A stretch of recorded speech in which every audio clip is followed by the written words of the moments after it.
మల్లయ్య గారి సంతాప సభ అనడానికి నాకు మాటలు రావడం లేదు. ఎందుకంటే ఎక్కడో తండాల జీతం ఉండి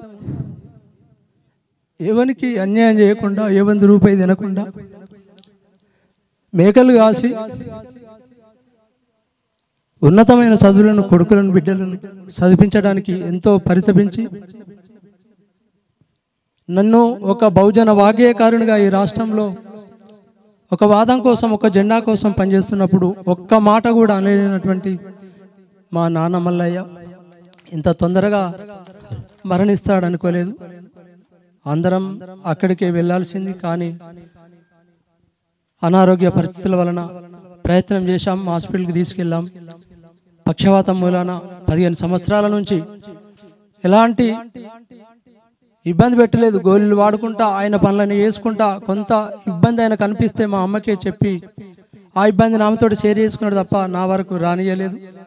కానీ సడన్గా మొన్న శనివారం నాడు మాట బంద్ అయిపోయి, నోటి మాట బంద్ అయిపోయి, ఆదివారం నాడు నేను సిరిసిల్ల నుంచి వచ్చి హాస్పిటల్కి తీసుకెళ్ళినా ఎంత ఖర్చు అయినా నేను మా భార్య పద్మ ఆమిచ్చాం డాక్టర్లకు, కానీ డాక్టర్లే చేతులు ఎత్తేసిన పరిస్థితిలో ఏం చేయలేని పరిస్థితి అక్కడ.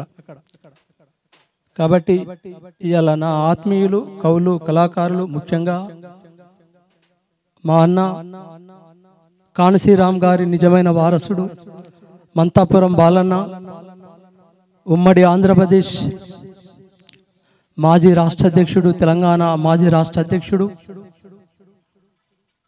మంతాపురం బాలన్న గారు ఆనాటి నుంచి ఈనాటి వరకు అనేక రకాలుగా నాకు ధైర్యాన్ని ఇచ్చి తమ్మి నిలబడు ఉండు, బిఎస్పీలోనే పనిచేయాలి అని చెప్పేసి నా చేత బహుజన ధూమ్ధాములు మొట్టమొదటిసారిగా తెలంగాణలో పటాన్చేర్ దగ్గర తెల్లాపూర్లో బహుజన ధూమ్ధాం ఏర్పాటు చేసి నాకు గంటల తరబడి ప్రోగ్రాం ఇవ్వడానికి, ఈ వాదాన్ని సిద్ధాంతాన్ని మోసుకెళ్ళడానికి స్ఫూర్తినిచ్చినటువంటి ముఖ్యంగా మా మంతాపురం బాలన్న, ప్రజెంట్ తెలంగాణ కోఆర్డినేటర్ అన్నగారు ఇక్కడే ఉన్నారు. అదేవిధంగా మా అంకని బానన్న, వర్ధవెల్లి సామన్న, చనిపోయిన మల్యాల రమేష్ అన్న కావచ్చు, అదేవిధంగా అనేక మంది, మా ముఖ్యంగా మా రేంజర్లన్న, రేంజర్ల రాజేష్ అన్న, అదేవిధంగా మా ఆకునూరి దేవన్న, బుర్ర సతీష్ అన్న, మా రాంపూర్ సాయన్న, కమ్మరి తిరుపతి అన్న, అదేవిధంగా మా కొమ్ము రమేష్ అన్న, ముఖ్యంగా టీచర్ ఇప్పుడే విచ్చేసినటువంటి మా కొమ్ము రమేష్ అన్న, అనేక మంది నాకు స్ఫూర్తినిచ్చి ఇక్కడి వరకు తీసుకొచ్చారు. ఇలా అదేవిధంగా మరి ముఖ్యంగా మా కాయితీ బాలన్ అంటే ఇవాళ సిరిసిల్ల జిల్లాలో యావత్ తెలంగాణలో కూడా ప్రెస్ మా కాయితీ బాలన్ అంటే తెలియని వాళ్ళు ఉండరు. మా అన్న ఇప్పుడే విచ్చేస్తున్నటువంటి నరేష్ అన్న గారికి, ప్రముఖ వాగ్గేయకారులు నరేష్ అన్న గారు స్వాగతం. కళాకారులు, వేదిక ఉన్నటువంటి కళాకారులు, ముఖ్యంగా మా తమ్ముడు పొన్నాల అశోక్ డప్పు ఆనాటి నుంచి ఈనాటి వరకు చాలాసార్లు ఇంటికి రావడం జరిగింది. తమ్ముడు డబ్బులు ఇచ్చినా ఇవ్వకున్నా ఆ డప్పు వేసుకొని రాష్ట్రంలో ఎక్కడ తిరిగిన బిఎస్పీ మీటింగ్లలో మా తమ్ముడు డప్పు వాయించి నాకు చాలా సపోర్ట్ చేయడం జరిగింది. అదేవిధంగా ఇంకా నా ఆత్మీయ తమ్ముడు మా బొద్దిరాల శంకర్ హుస్నాబాద్, అదేవిధంగా నా తమ్ముళ్ళు, అదేవిధంగా కొండాపూర్ మహేందర్ సింగర్, వీళ్ళంతా కూడా ఆనాటి నుంచి ఈనాటి వరకు. మరీ ముఖ్యంగా చెప్పాలంటే ఇదే గ్రామంలో పుట్టినటువంటి ఇంకా మా తమ్ముడు ఇక్కడ ఉన్నాడు, గజ్జల ప్రశాంత్ అడ్వకేట్, నా వెంబట కోరస్ ఇచ్చి అదేవిధంగా నాయకునిగా ఎదిగి స్ఫేరోస్లో పనిచేసి కంప్లీట్గా ఫస్ట్ నుంచి బిఎస్పీలో ఉండి, వీళ్ళందరూ కూడా నా ఎమ్మటున్న వాళ్ళు. అదేవిధంగా చాలామంది, అందరి పేర్లు చాలామంది కనబడుతున్నారు. కాబట్టి మీరు వచ్చినటువంటి ప్రతి ఒక్కరు కూడా ధన్యవాదాలు. నేను ఎక్కడికి వెళ్ళినా ఈ రోజులలో ఏ ప్రోగ్రాం వెళ్ళినా 10 రూపాయలు ఇవ్వాలని చెప్పి నేను వెళ్ళి ప్రోగ్రాం వెళ్ళి చేస్తూ ఉన్నా. ఒక మాట మీద వాళ్ళకు ఫేస్బుక్లో ఏదో రకంగా తెలిసి వాళ్ళందరూ కూడా ఎవరికారు నిజంగా ఇట్లా గుర్తు చేసి స్వచ్ఛందంగా రావడం జరిగింది.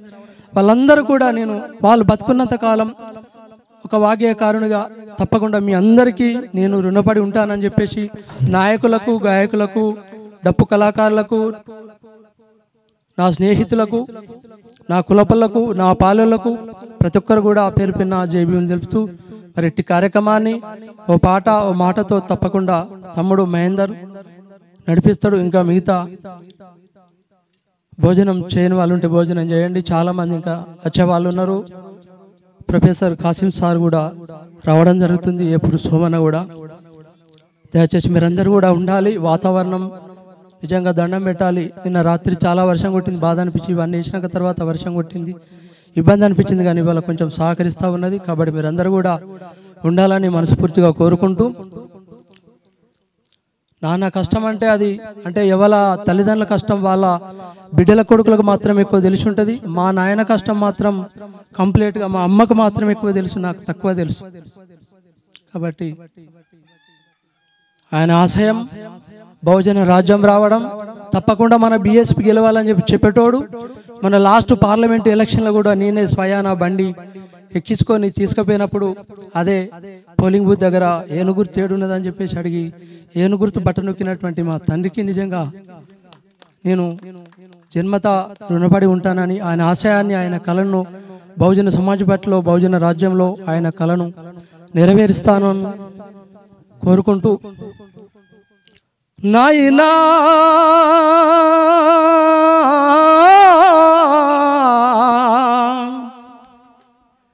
నీవు కష్టపడపోతే బతుకెక్కడిది నాయనా.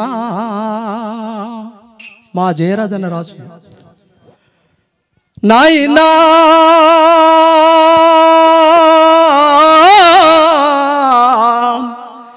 నీవు జీతముండపోతే నాకు జీవితం ఎక్కడిది నాయనా.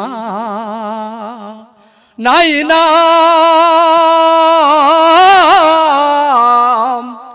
నీవు కష్టపడపోతే నాకు బతుకెక్కడిది నాయనా.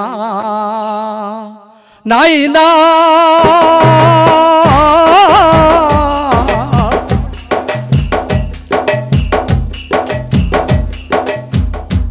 ఇలా నాయన గొప్పతనం, ఆయన త్యాగం, ప్రతి గొప్ప తండ్రి గొప్ప వాళ్ళే.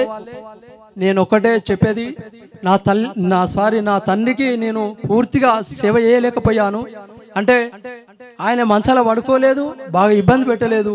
ఆ సేవ తప్పకుండా చేయాలనుకున్నా. ఇక్కడే ఉన్నటువంటి మా భట్టు రామచంద్రన్న గారు, బీఎస్పీ సీనియర్ నాయకులు, గాయకులు, వాళ్ళ తల్లి తండ్రికి ఎంత సేవ చేశాడో నిజంగా అన్న నుంచి నేను స్ఫూర్తి పొందాను. అదే బహుజన ఉద్యమానికి కూడా స్ఫూర్తినిచ్చిన వాడు మా కనగర్తి భట్టు రామచంద్రన్న గారు. కానీ ఆయన నిజంగా ఆయనకు సేవ చేయాలనుకున్నా కానీ ఆ పరిస్థితి తీసుకురాలే. వాష్రూమ్ అయినా నేను చేస్తేనే అని అంటే, అద్దురా నువ్వు నాకంటే ఇజ్జతిగాలో నువ్వు శీలపడతావురా, అవ్వచ్చినాక నేను పోతుంది అని అట్లా నన్ను ఇబ్బంది పెట్టకుండా నన్ను చూసుకున్నవాడు. ఒక మాట కూడా 15 సంవత్సరాలు కూడా ఏమనలేదు. ఆయన గొప్పతనం చెప్పాలంటే సరే ఇంకా చాలా ఉన్నాయి. కానీ మీరందరూ కూడా ఆయన జీవితంలో మీకు తెలిసినటువంటి మాటను పాటను పంచుకుంటారని మనసారా కోరుకుంటూ, తదుపరి కార్యక్రమాన్ని ప్రతి ఒక్కరికి దయచేసి మీకు దండం పెట్టి చెప్తా ఉన్నాను. అన్న నాయకులు, గాయకులు తప్పకుండా అందరు ఉండాలి. ప్రతి ఒక్క మాట పాట అందరిది ఉంటుంది. మళ్ళీ కూడా అవసరం అనుకుంటే భోజనాలు ఏర్పాటు చేస్తూ ఉన్నాయి. మళ్ళీ తినిపోండి, ఇబ్బంది ఏం లేదు. నేను ఆయనకు బతుకున్నా లక్షలు ఏం ఖర్చు పెట్టలేదు. ఏదో కొన్ని డబ్బులు నాకు వల్ల ఏది మందులకో లేకపోతే సిరిసిల్ల హాస్పిటల్కి తీసుకుపోయి పెట్టాను. కాబట్టి నేను ఈ కార్యక్రమం ఏర్పాటు చేసుకోవాలనుకున్నా. మంచి భోజనం పెట్టించి నా అనుకునే వాళ్ళకు తప్పకుండా తినిపించాలనుకున్నా. కడుపు నిండా భోజనం చేయండి. తప్పకుండా ఈ కార్యక్రమాన్ని పూర్తిగా మీరందరూ కూడా ఉండి సక్సెస్ చేస్తారని కోరుకుంటూ థ్యాంక్ యూ. జై భీమ్.